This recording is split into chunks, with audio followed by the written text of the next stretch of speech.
कैसा होता अगर अभी 21वीं सदी के बजाय 11वीं सदी चल रही होती। अगर हम अभी 11वीं सदी में होते तो ब्रह्मांड के बारे में हमारे क्या विचार होते? हमारे विचार होते कि धरती फ्लैट है।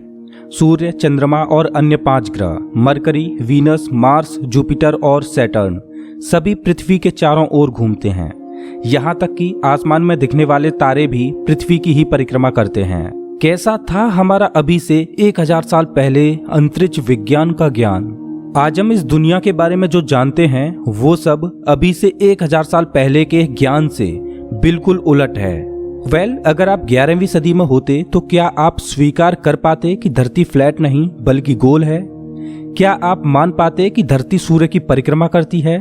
अगर मैं आपसे कहूं कि अभी से 1000 साल पहले हमारा दुनिया के बारे में केवल उतना ही ज्ञान था जितना आज एक 5 साल के बच्चे को होता है। बिना किसी टेलीस्कोप के हमारे पूर्वजों ने जो खोजें की वो काबिले तारीफ हैं। आज हम भले ही तकनीकी तौर पर इतने एडवांस हो चुके हैं, आज हमें ब्रह्मांड के बारे में जो नॉलेज है उसको हासिल करने में हमारे पूर्वजों ने अपना पूरा जीवन दांव पर लगा दिया। नमस्कार दोस्तों, मैं हूं श्याम तोमर। स्वागत करता हूं आपका इस वीडियो में, जिसमें हम जानेंगे कि कैसे एस्ट्रोनॉमी प्राचीन से आधुनिक बनी। जितना आज हम इस ब्रह्मांड के रहस्यों को खोजने के लिए उत्सुक हैं, आज से हजारों साल पहले भी लोग ब्रह्मांड के रहस्यों को खोजने के लिए उतने ही उत्सुक थे। फर्क सिर्फ इतना है कि ब्रह्मांड के रहस्यों से पर्दा उठाने के लिए आज हमारे पास टेक्नोलॉजी है और हजारों साल पहले उनके पास कुछ भी नहीं था। तकनीक की मदद से तो किसी भी रहस्य से पर्दा उठाना आसान हो जाता है। चुनौती तो तब मिलती है जब बिना किसी तकनीक के अनसुलझे सवालों से पर्दा उठाया जाए। हमारे पूर्वजों को एस्ट्रोनॉमी की बहुत ज्यादा नॉलेज थी। उस समय टेलीस्कोप तो छोड़ो, लेंस का भी आविष्कार नहीं हुआ था। दरअसल प्राचीन काल में हमारे पूर्वज स्टार कॉन्स्टेलेशन को बड़े ही ध्यान से ऑब्जर्व किया करते थे, और करें भी क्यों ना, क्योंकि उस समय घड़ी या कैलेंडर का आविष्कार नहीं हुआ था। समय को मापने की कोई भी तकनीक ना होने के बावजूद भी प्राचीन लोग समय का अनुमान लगाने में माहिर थे, क्योंकि वो रात के समय में आसमान को बड़े ही ध्यान से पढ़ते थे, जिससे उन्हें ऋतुओं के बदलने का अंदाजा लग पाता।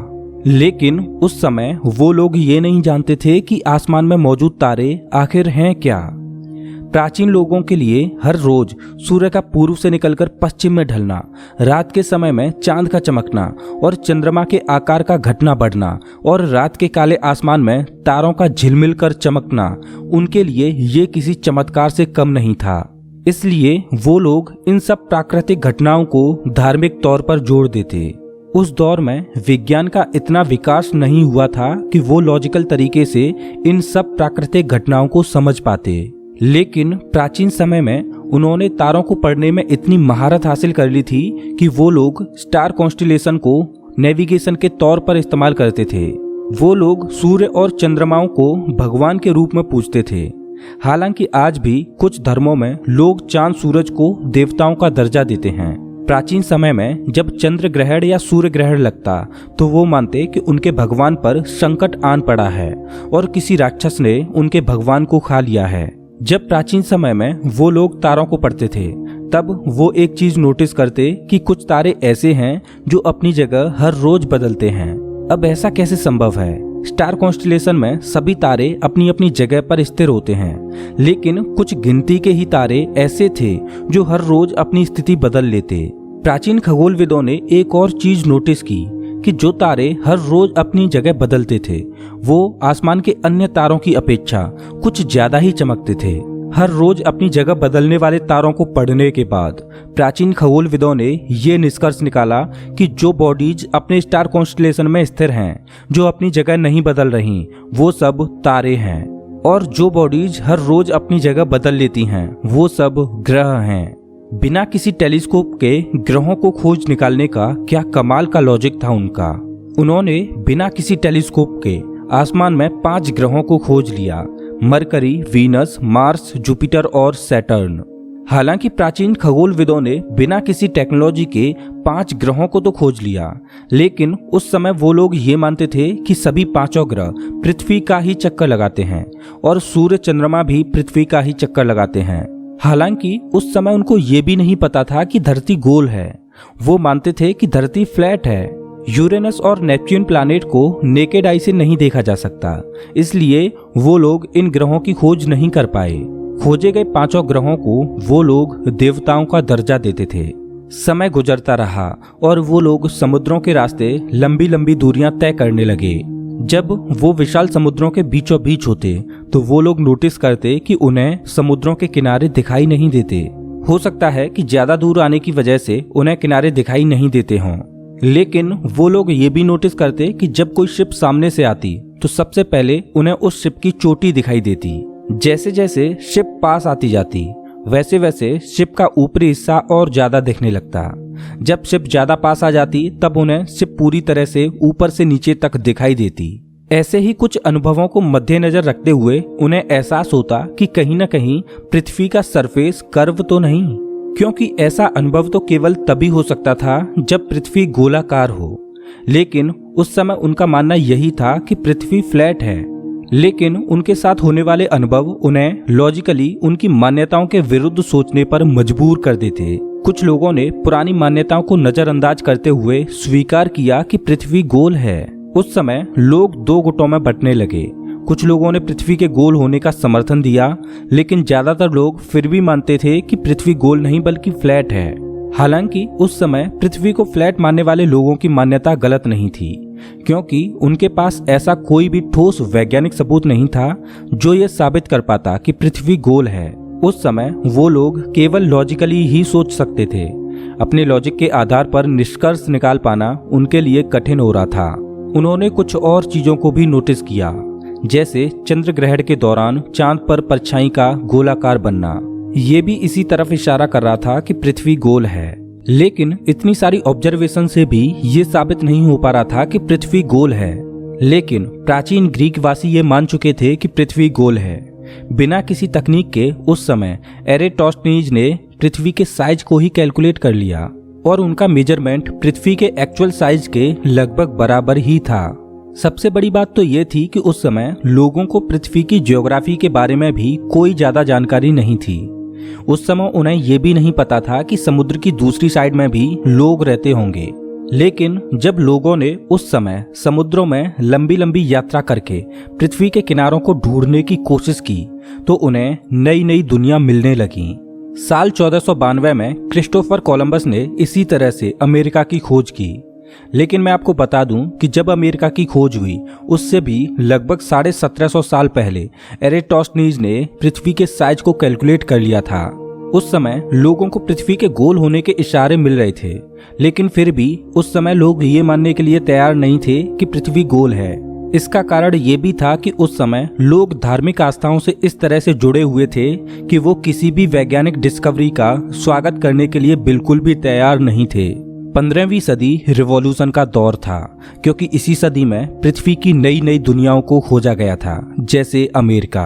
और साल 1498 में वास्को डी गामा पहली बार भारत में आया और भारत की डिस्कवरी हुई।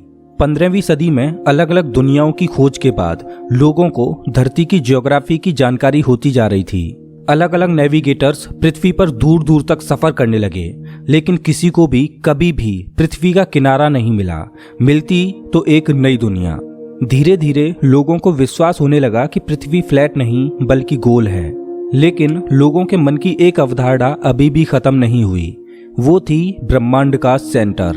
लोग अभी भी ये मानते थे कि पृथ्वी ही ब्रह्मांड का केंद्र है और सूर्य सहित सभी ग्रह पृथ्वी का चक्कर लगाते हैं। और लोग इस बात को माने भी क्यों ना, क्योंकि उस समय टेलीस्कोप का भी आविष्कार नहीं हुआ था, जिससे उस समय ये संकेत मिल पाते कि सभी ग्रह और तारे पृथ्वी का चक्कर नहीं काटते। 15वीं सदी के शुरुआती दौर में निकोलस कोपरनिकस नामक एस्ट्रोनॉमर ने कई सालों तक आसमान को ऑब्जर्व किया। कई सालों की ऑब्जर्वेशन के बाद कोपरनिकस ने सोलर सिस्टम का एक मॉडल तैयार किया। उनके मॉडल में ब्रह्मांड का सेंटर पृथ्वी नहीं बल्कि सूर्य था और अन्य 5 ग्रहों की तरह पृथ्वी भी एक ग्रह है जो सूर्य के चारों ओर परिक्रमा करती है। उनके मॉडल में सूर्य, जुपिटर और सैटर्न को बड़ा दिखाया गया और तारों को अपनी अपनी जगह पर फिक्स्ड दिखाया गया। कोपरनिकस के द्वारा बनाया गया सोलर सिस्टम का ये मॉडल लोगों की सोच से बिल्कुल अलग था। क्योंकि जो लोग पृथ्वी को ब्रह्मांड का सेंटर मानते थे और पृथ्वी को स्टेशनरी ऑब्जेक्ट मानते थे, तो वो ये कैसे मान लेंगे कि वो लोग सदियों से जो मानते आ रहे हैं वो गलत है। वो ये कैसे मान सकते थे कि पृथ्वी रोटेट करती है। लोगों की मान्यता के हिसाब से कोपरनिकस का ये मॉडल स्वीकार करने के योग्य नहीं था और कोपरनिकस भी ये बात जानते थे कि लोग उनकी बातों पर विश्वास नहीं करेंगे। इस वजह से कोपरनिकस ने अपना मॉडल दुनिया के सामने प्रस्तुत ही नहीं किया। लेकिन कुछ सालों बाद दुनिया के डर का सामना करते हुए कोपरनिकस ने अपना वर्क लोगों के सामने रखा और लोगों को बताया कि उनकी ब्रह्मांड के बारे में जो सोच है वो गलत है। लेकिन जिस दिन कोपरनिकस ने अपना मॉडल प्रस्तुत किया उसी दिन कोपरनिकस की मौत हो गई। कोपरनिकस की मौत के बाद कुछ लोगों ने कोपरनिकस के मॉडल को सपोर्ट किया तो ज्यादातर अभी भी इस वैज्ञानिक डिस्कवरी का स्वागत करने के लिए तैयार नहीं थे। यूं तो इतिहास में बहुत से एस्ट्रोनॉमर्स ने अपना योगदान दिया, लेकिन एस्ट्रोनॉमी की दुनिया को सातवें आसमान पर पहुंचाने का काम गैलीलियो गैलीली ने किया। गैलीलियो वो महान वैज्ञानिक थे जिन्होंने विज्ञान के लिए पूरी जिंदगी संघर्ष किया। एक दिन जब गैलीलियो चर्च में प्रार्थना कर रहे थे तब उन्होंने देखा कि चर्च में एक झूमर टंगा हुआ है जो हवा से हिल रहा था। गैलीलियो इस घटना को देखकर बड़े ही हैरान हुए, क्योंकि जब उन्होंने उस झूमर का गौर से परीक्षण किया तो पाया कि झूमर में जो दोलन हो रहे थे वो सभी एक ही बराबर समय में हो रहे थे। यानी दोलन की लंबाई बड़ी हो या छोटी, लेकिन हर दोलन को पूरा करने में बराबर समय लग रहा था। आपको बता दूं कि गैलीलियो के समय में घड़ी का आविष्कार नहीं हुआ था जिससे वो समय को माप सकते, लेकिन झूमर के दोलनों को कैलकुलेट करने के लिए गैलीलियो ने अपने हाथ की नब्ज का सहारा लिया। घर आकर गैलीलियो ने वही एक्सपेरिमेंट कई बार दोहराया, लेकिन हर बार रिजल्ट एक जैसा ही आ रहा था। जब गैलीलियो ने ये बात एक प्रोफेसर को बताई तो वो गैलीलियो पर भड़क उठे, क्योंकि उस समय ऐसा माना जाता था कि एक छोटा दोलन एक बड़े दोलन के मुकाबले कम समय में पूरा हो जाता है। हालांकि एक लंबे समय बाद लोगों ने ये स्वीकार किया कि गैलीलियो का एक्सपेरिमेंट सही था। सन 1608 में टेलीस्कोप का आविष्कार हो चुका था। जब गैलीलियो को ये पता चला कि एक ऐसी डिवाइस है जिससे ब्रह्मांड में मौजूद दूर की चीजों को बड़ी ही आसानी से साफ साफ देखा जा सकता है, तो उन्होंने 1609 में अपना खुद का ही टेलीस्कोप बना लिया। हालांकि उनका टेलीस्कोप बहुत छोटा था, लेकिन रात के समय में आसमान को देखने के लिए वो टेलीस्कोप पर्याप्त था। गैलीलियो का टेलीस्कोप बनाने के बाद फिर क्या, वो रोज रात को आसमान को पढ़ने की कोशिश करते रहते। आसमान को पढ़ते पढ़ते उन्होंने जनवरी 1610 में 4 छोटी छोटी बॉडीज को ऑब्जर्व किया जो कि जुपिटर के चारों ओर अलग अलग ऑर्बिट में घूम रही थीं। वो बॉडीज कोई और नहीं बल्कि जुपिटर के चंद्रमा थे। गैलीलियो ने अपने छोटे से टेलीस्कोप से सैटर्न की रिंग्स को भी देखा, लेकिन उनका टेलीस्कोप बहुत छोटा था। इस वजह से वो सैटर्न की रिंग्स के बारे में ज्यादा कुछ नहीं जान पाए। इस वजह से उन्हें लगा कि वो रिंग्स सैटर्न के चंद्रमा हैं। गैलीलियो की आसमान में की गई ऑब्जर्वेशन से यही पता चल रहा था कि सभी प्लैनेट्स और पृथ्वी सूर्य के चारों ओर घूम रहे हैं। ये बात जब लोगों को पता चली तो लोगों ने गैलीलियो को भला बुरा कहना शुरू कर दिया और चर्च के पादरियों ने तो उन पर मुकदमा ही लगा दिया कि वो लोगों को गुमराह कर रहे हैं और पवित्र बाइबल की बातों के विपरीत कह रहे हैं। उस समय धार्मिक आस्था इतनी बड़ी हुई थी कि विज्ञान की किसी भी खोज के लिए कोई भी जगह नहीं थी। उस समय चर्च का ये मानना था कि पृथ्वी ही ब्रह्मांड का सेंटर है। लेकिन जब गैलीलियो ने चर्च का विरोध करते हुए अपनी बातें लोगों के सामने रखी तो उन्हें चर्च के पादरियों से माफी मांगनी पड़ी और अपनी डिस्कवरी की वजह से उन्हें उम्र कैद के कारावास की सजा मिली। खैर, गैलीलियो ने विज्ञान में अपना काफी योगदान दिया। गैलीलियो ने ही सबसे पहले चांद पर मौजूद गड्ढों को डिस्कवर किया और दुनिया को बताया कि चांद की सतह समतल नहीं है। गैलीलियो के द्वारा की गई खोजें आज के खगोल विज्ञान का आधार बनी। गैलीलियो ने फिजिक्स की दुनिया में भी अपना योगदान दिया। अल्बर्ट आइंस्टाइन ने तो गैलीलियो द्वारा की गई खोजों के लिए उन्हें आधुनिक विज्ञान के फादर की उपाधि ही दे डाली। हालांकि चर्च ने गैलीलियो के सिद्धांतों को स्वीकार किया, लेकिन तब तक बहुत देर हो चुकी थी। गैलीलियो बहुत पहले ही इस दुनिया से जा चुके थे। हालांकि समय के चलते लोग ये तो मानने लगे कि पृथ्वी भी अन्य प्लैनेट्स की तरह सूर्य के चारों ओर घूमती है और पृथ्वी ब्रह्मांड का केंद्र नहीं है। लेकिन अभी भी लोग ये नहीं समझ पा रहे थे कि ऐसा क्यों हो रहा है। सभी ग्रह सूर्य के चारों ओर क्यों चक्कर लगा रहे हैं। लेकिन 17वीं सदी के अंतिम दौर में विज्ञान और गणित के विशेषज्ञ सर आइजैक न्यूटन ने एंट्री मारी और उन्होंने फिजिक्स की दुनिया में तहलका मचा दिया। अब वो दौर आ चुका था जब लोग पुरानी मान्यताओं को तोड़ विज्ञान की हर एक डिस्कवरी का हाथ खोलकर स्वागत करते। सन 1687 में न्यूटन ने लोगों को एक नए फोर्स से परिचित कराया और वो था ग्रेविटेशनल फोर्स। न्यूटन ने बताया कि क्यों प्लैनेट्स सूर्य के चारों ओर घूमते हैं। समय जैसे जैसे गुजर रहा था वैसे वैसे विज्ञान की दुनिया का विस्तार होता जा रहा था और लोगों की रुचि ब्रह्मांड के बारे में और बढ़ती जा रही थी। धीरे धीरे हमारे सौरमंडल के अन्य ग्रहों की भी खोज हुई और उनके चंद्रमाओं की भी खोज हुई। 20वीं सदी के आते आते हमारी तकनीक भी बढ़ती जा रही थी। हमारे टेलीस्कोप पहले से बेहतर होते जा रहे थे, जिस वजह से हम यूनिवर्स को और अच्छे से समझते जा रहे थे। हमें ये भी पता चला कि जिस आकाश गंगा में हमारा सूर्य है वो ब्रह्मांड में अकेली नहीं है, बल्कि ऐसी ही अनगिनत आकाश गंगाएं ब्रह्मांड में मौजूद हैं। 1903 में कैलिफोर्निया में एक बड़ा टेलीस्कोप बनाया गया, जिसको बनाने में तकरीबन 11 साल लगे और इसी टेलीस्कोप ने हमें एहसास कराया कि दुनिया मिल्की वे गैलेक्सी के भी बाहर है। 20वीं सदी में हमने कई ऐसी उपलब्धियों को हासिल किया जिसने अंतरिक्ष के मामले में हमारी सोच को ही बदल दिया। 4 अक्टूबर 1957 को मानव जाति ने इतिहास बदल दिया, क्योंकि ये वो दिन था जब सोवियत यूनियन ने स्पुतनिक 1 नाम की सैटेलाइट को पृथ्वी के ऑर्बिट में सफलतापूर्वक लॉन्च किया। अब तक इंसान केवल अनुमान ही लगाते थे कि पृथ्वी गोल है, लेकिन 4 अक्टूबर 1957 को मानवता ने स्पुतनिक 1 नाम की सैटेलाइट को पृथ्वी के चारों ओर चक्कर लगाने के बाद पृथ्वी के गोल होने का ठोस सबूत प्रस्तुत किया। हालांकि अब तक लोग मान चुके थे कि पृथ्वी गोल है, लेकिन इसका पहला एहसास उन्होंने सैटेलाइट का पृथ्वी के चारों ओर घूमने के बाद किया। 1971 में यूरी गागरिन ऐसे पहले व्यक्ति बने जो आउटर स्पेस में गए और 1969 में इंसान ने वो कर दिखाया जिसकी कभी किसी ने कल्पना भी नहीं की थी।